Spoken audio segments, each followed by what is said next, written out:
प्रवीण माने सुप्रिया सुळेंची भेट घेण्याची शक्यता आहे। प्रवीण माने इंदापुरातून लढण्यासाठी इच्छुक आहेत। हर्षवर्धन पाटलांच्या पक्षप्रवेशावर पक्षातील कार्यकर्ते नाराज आहेत। प्रवीण मानेंनी समर्थकांची बैठक बोलावली आणि 2 दिवसांमध्ये निर्णय ते जाहीर करतील। इंदापूरमध्ये प्रवीण मानेंचे भावी आमदारकीचे बॅनर लागले।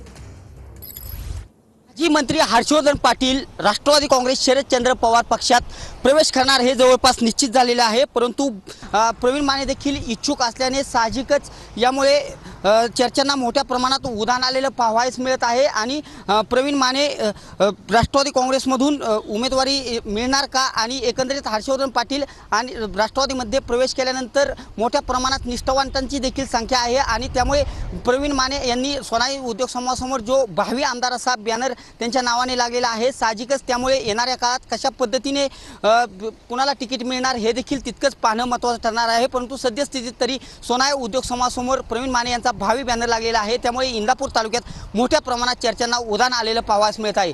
कॅमेरा पर्सन विनोद सह मी दीपक कापरे, TV9 मराठी, इंदापूर।